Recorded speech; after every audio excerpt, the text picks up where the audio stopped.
Where's Joel? I need him to take out the dog. I was going to say, what? That dog barks. That is the neighborhood barking dog. I need him to take it out. Isn't there a Seinfeld episode about that? Yes, absolutely there is.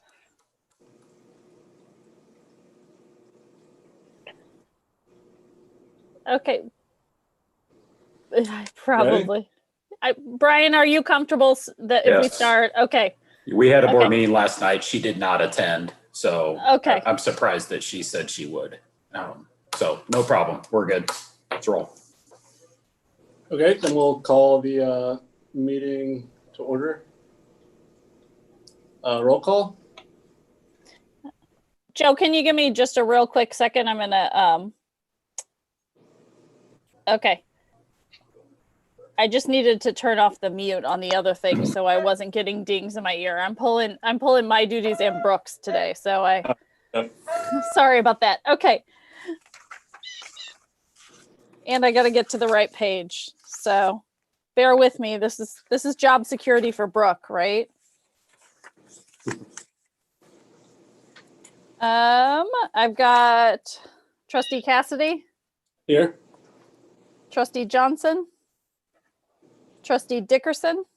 Here. Trustee Gorgon. Trustee Yates. Here. Trustee Plaker. Here. Trustee Tibbs. Here. And Trustee Cox. All right. Approval of the September 16th minutes. Are there any questions or corrections? And if not, is there a motion to approve? I'll move. Second. We need to do a roll call. Yep.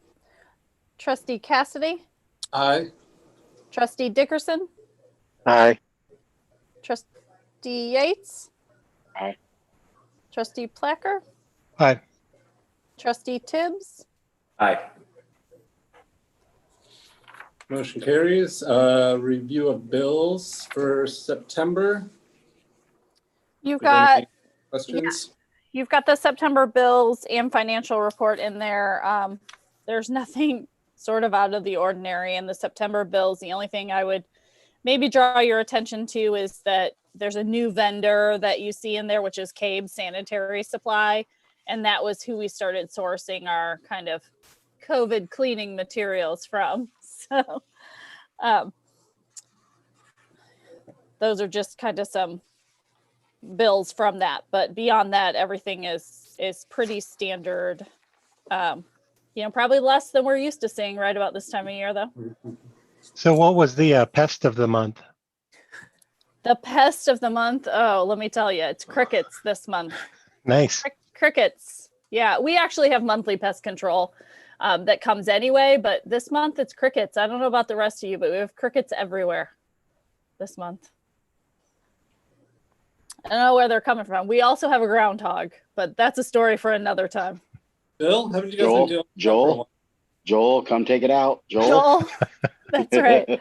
We've been dealing with groundhogs for 4 years, Joe. And my understanding is that groundhogs are pretty much like, it's like an apartment. We have an apartment out front, and when one moves out, another one's going to move in. Yeah, sure. So we some days feel a little bit like Caddyshack out here, but yeah, and it's right outside the front door. You need some explosives or something.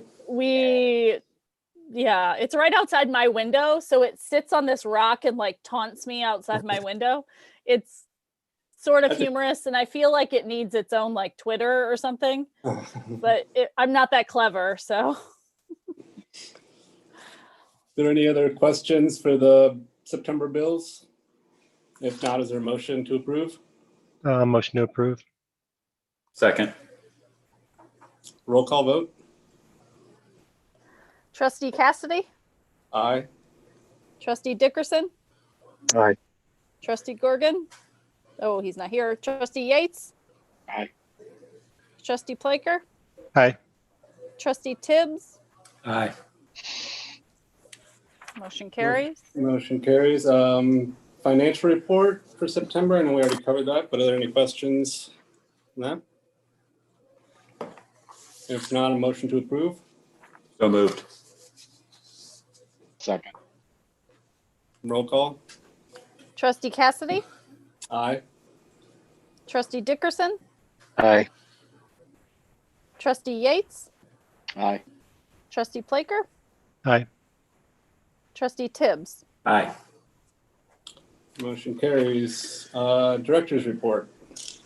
Sure. I got quite a bit of information for you today.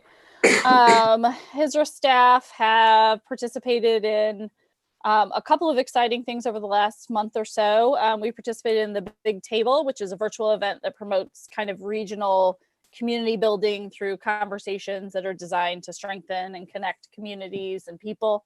I facilitated a segment on diversity, equity, and inclusion, and then we are taking part in other segments, including workforce and education, innovation and entrepreneurship, quality of life. That's this week over the lunch hour, so there are a couple of additional segments left. I don't know whether any of you are participating in those. But HISRA also shared a video as part of the Our Common Threads campaign that is being championed by Easter Seals. Our focus program chose to choose the common thread of friendship. And that campaign is designed to highlight the things that tie us together during this time when we feel most distant. HISRA's focus participants and staff indicate their focused friendships have sustained them during this time. And you can check out that video on our Facebook page, or you could share your own common thread if you are so inclined. October programming has kicked off. We've got focus, we have yoga going on weekends. Special Olympics basketball kicks off tonight. We have a social butterflies program that's a social program. We have a dart league that had a huge, I think we had several people that we haven't seen in a couple of years who registered for that. So that was kind of exciting. We are hosting a Halloween outdoor event that will be coming up soon. Our Special Olympics golf program, and then a walking group. Staff is currently working on modifications to our outbreak plan, which will allow us to kind of move forward into winter with less outdoor programming. We've been doing a lot of things outdoors thus far, but you know, at some point in Illinois, it gets too cold for that. And some days it's, you know, too cold today and perfect tomorrow, right? So we are kind of writing our guidelines surrounding volunteer use, third party location vetting. So should we use another location like, tonight we're using Lakeview Rec Center for Special Olympics basketball. And while that's a little bit of a no-brainer because it's a Peoria Park District facility, you know, what will we do if or when we want to use a facility that's not a Park District facility and we can't guarantee what standards people are upholding? So we're working on kind of that vetting. Also, guidelines for having food at programs. Up until now, we really haven't. We did some snacks at our camp program in the afternoon. That was like a pre-packaged snack, but a lot of our social programs surround kind of having meals together, and that's something a lot of our participants enjoy. So we're looking at, you know, will we do that? If so, how will we keep people as safe as possible? We're working with our insurance company and kind of creating some guidelines surrounding that. We are looking at how things might be different for non-participant contact staff, and then sports specific plans. So for instance, when will you wear a mask? When will you maintain social distance? When will you not? What will those numbers be? Things like that. And then,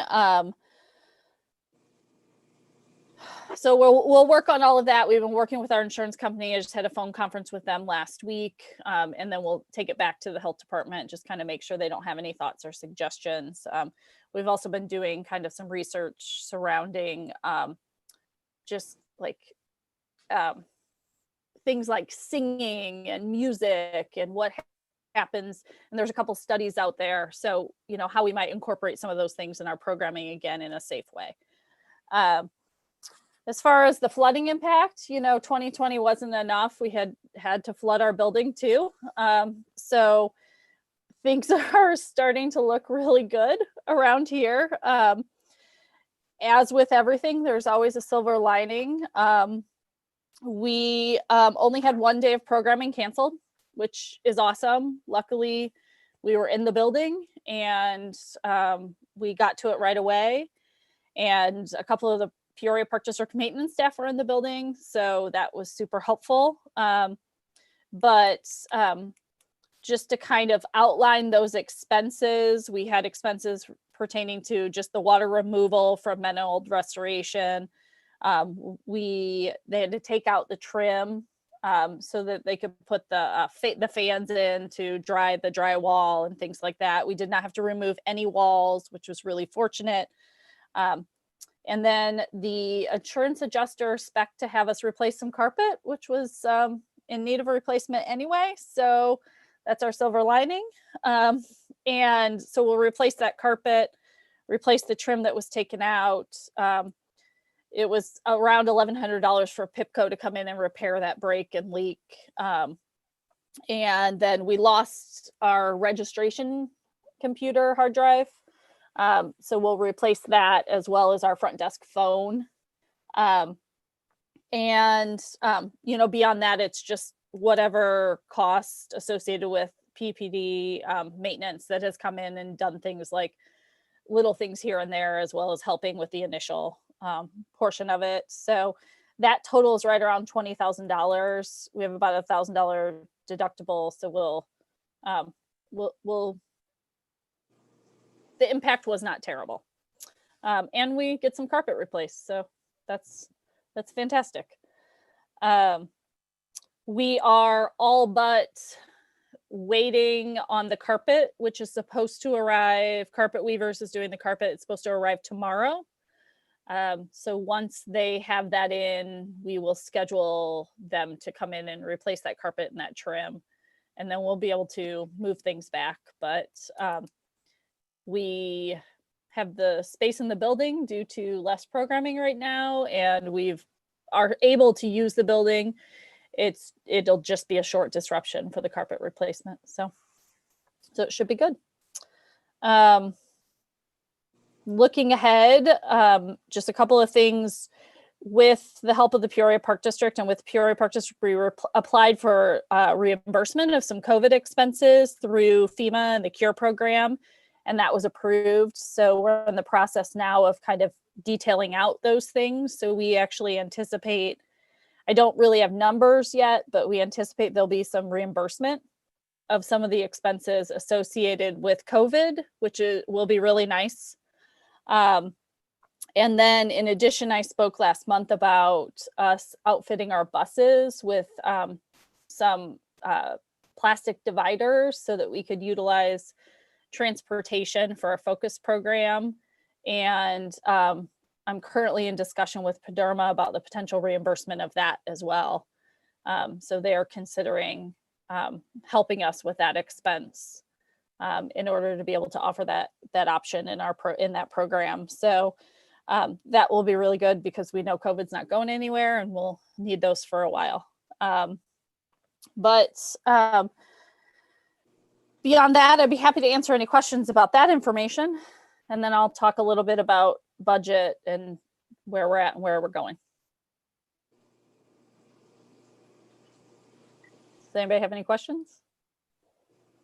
No? Okay.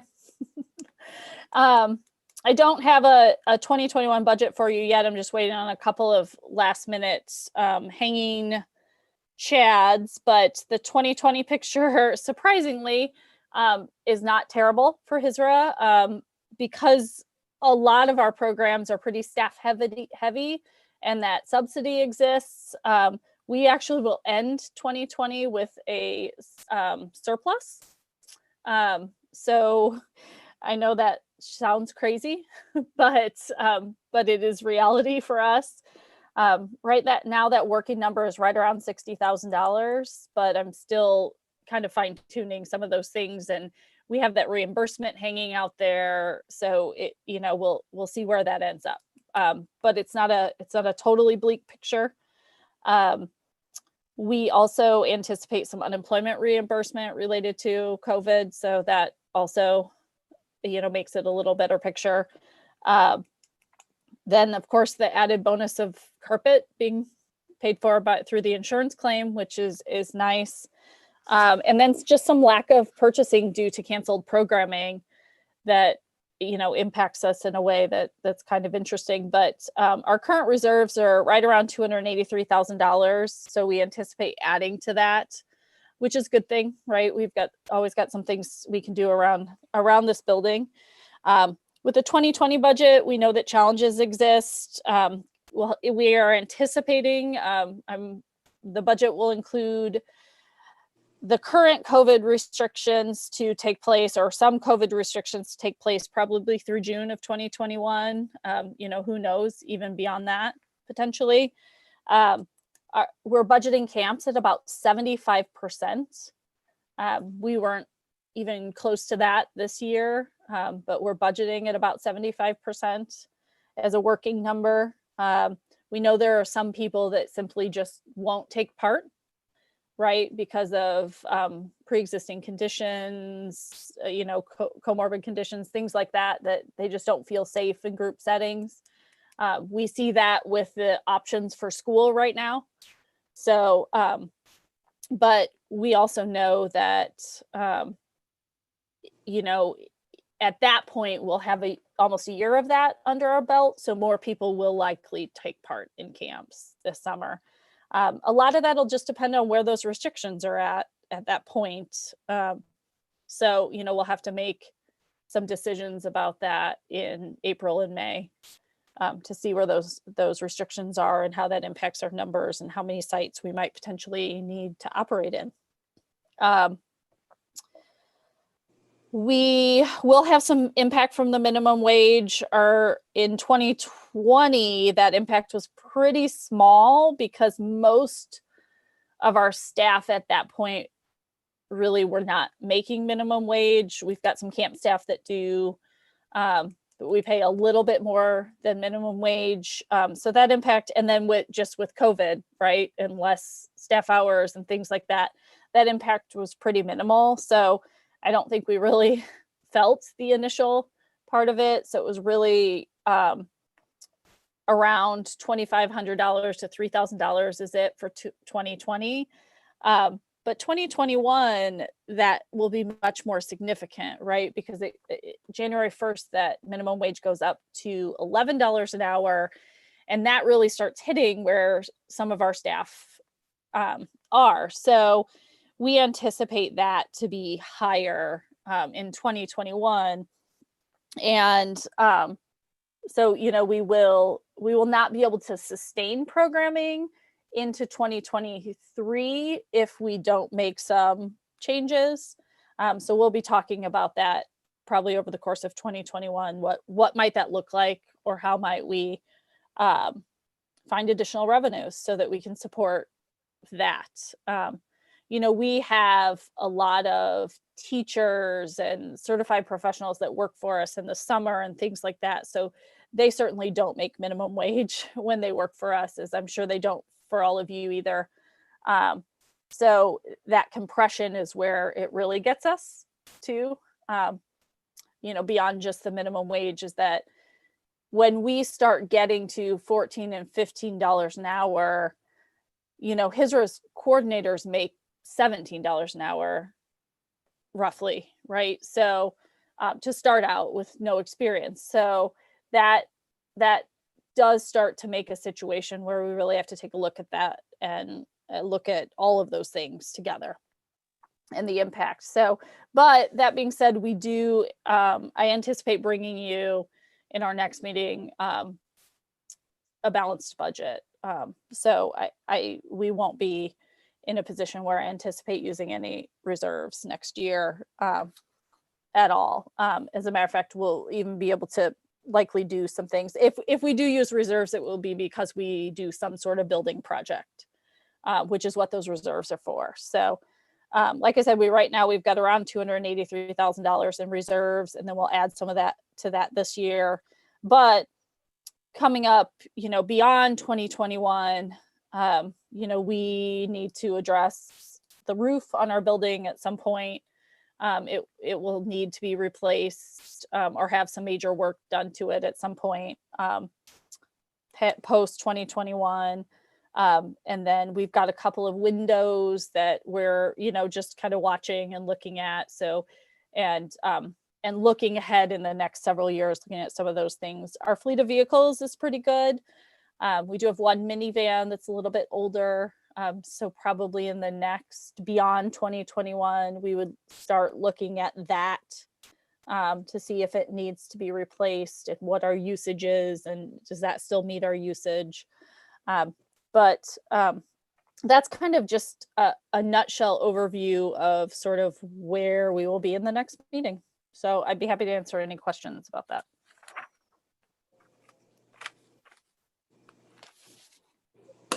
Sounds good. I mean, with everything we went through in 2020, it's good that we're, coming up with a surplus and not, in the red. That is so true. What's funny is today I was talking to staff and I said, and I don't even know if I've told you guys this, but we had a fire in our parking lot in 2020. And that's like the least thing that I remember. A PDC truck caught fire in our parking lot at like 6 o'clock in the morning. And I mentioned it today. I said, somebody said, oh yeah, we've had everything in 2020. We just haven't had fire. And I was like, no, wait, we did have a fire. And you guys don't even realize this because nobody was in the building that day but me. And so I must have, that's how little it impacted the big picture of 2020. We had a fire and I didn't even tell them about it.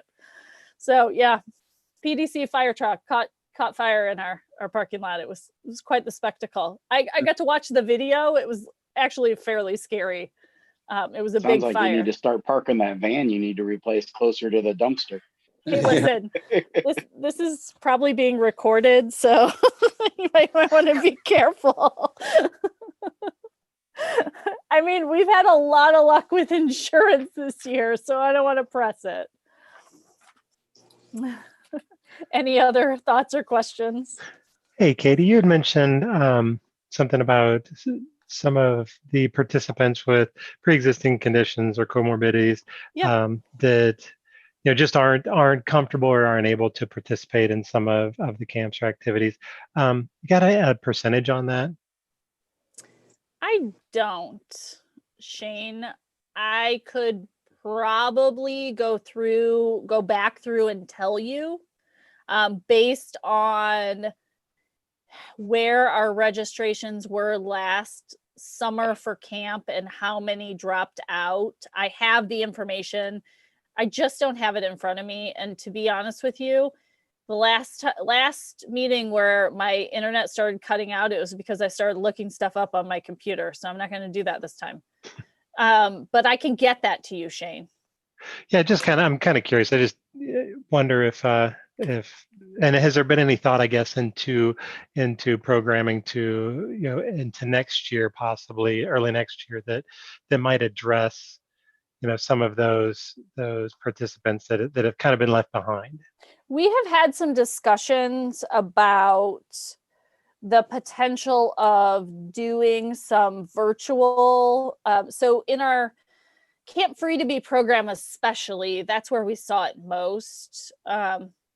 We had maybe one person decide not to do summer days. And I think that had more to do with, I'm also working from home and, since that's happening. Right. But in our Camp Free to Be program is where we saw the bulk of those participants as far as summer camp goes. We use an instructor system in that program where we've got like a social skills instructor, an art instructor, a motor skills instructor, a music instructor. And so it's kind of like in school, it mimics the cadence of school a little bit, where you go through those sort of specials or whatever you call them at school. So we have briefly discussed the possibility and kind of put that in the parking lot for something we should consider in the spring, the possibility of those instructors doing some sort of like cycling through a virtual opportunity for participants in the summer. I can't imagine we would offer something that's all day long. I think that would be exhausting for both our staff and the participant. But if we provided opportunities for, say, social skills where it was like Monday and Wednesday at this time for 45 minutes or something, that's sort of where our heads are at right now. I mean, we're definitely open to any other thoughts. We've also talked a little bit about maybe trying to do some other sort of instructional stuff. So like we did some online yoga and I think some art. So we've discussed kind of those opportunities, but those instructors seem to be, and it really could be anybody. It wouldn't necessarily just have to be our Camp Free to Be participants to do that, because a lot of those things would apply to various age groups. So we probably would limit an age group for our social skills instruction because that would make sense, but some of those other things could cross age groups. Okay, thanks. Mm-hmm. Any other questions?